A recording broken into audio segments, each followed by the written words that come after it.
Bismillahirrahmanirrahim. Assalamualaikum warahmatullahi wabarakatuh. Alhamdulillahirrabbilalamin. Wassalatu wassalamu ala asyrafil anbiya'i wal mursalin wa ala alihi wa sahbihi ajma'in, amma ba'du. Alhamdulillah, marilah kita panjatkan puji syukur kehadirat Allah Subhanahu wa Ta'ala yang telah melimpahkan segala nikmatnya, nikmat iman, nikmat Islam, dan semoga karunia dan taufiknya selalu berada dalam langkah kehidupan kita. Salawat dan salam semoga selalu tercurahkan kepada baginda kita Nabi Muhammad SAW, yang kita sama-sama tahu bahwa beliaulah pedoman kita dalam hidup di dunia. Pada kesempatan kali ini saya ingin sharing dengan teman-teman. Semoga apa yang nanti saya sampaikan bisa menjadi manfaat untuk kita semua. Teman-teman, kita sama-sama tahu bahwa saat ini kita berada di era digital, di mana era ini adalah era yang sangat mudah dalam mengakses informasi. Bahkan informasi-informasi yang mungkin kita tidak ingin tahu, kita akan tahu dengan sendirinya.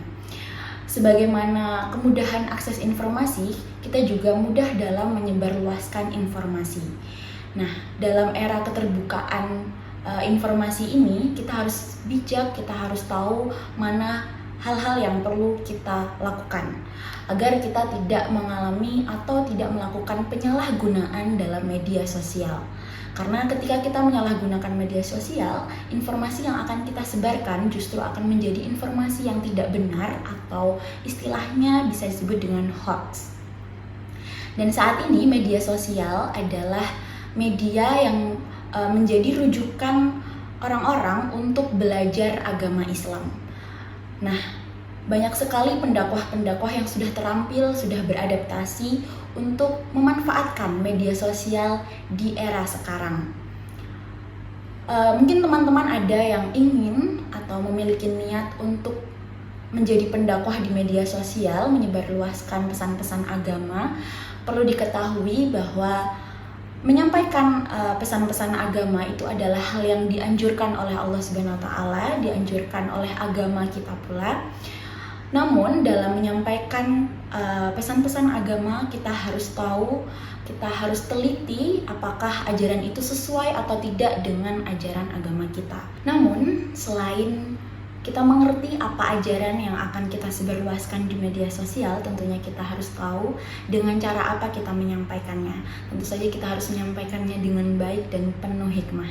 Jangan sampai ketika kita menyampaikan ajaran agama justru membuat orang-orang enggan bahkan takut untuk belajar agama Islam. Seperti yang difirmankan oleh Allah Subhanahu wa Ta'ala dalam Quran surat An-Nahl ayat 125 yang berbunyi, Bismillahirrahmanirrahim, Ud'u ila rabbika bil hikmati wal mau'izatil hasanah, yang artinya ajaklah manusia kepada jalan Tuhanmu dengan penuh hikmah dan pengajaran yang baik.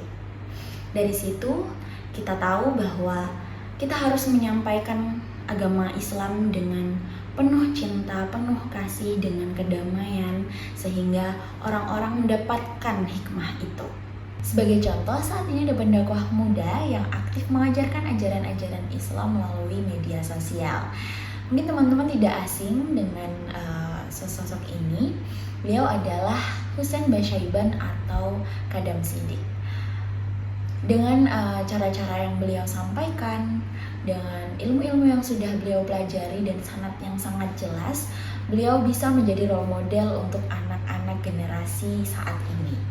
Bagi teman-teman yang ingin mengikuti jejak Husain Basyaiban, mungkin perlu diketahui bahwa jejak digital adalah hal yang abadi, susah dihilangkan, sehingga kita harus tahu dulu, kita harus memahami dulu apa yang akan kita sebarluaskan di media sosial.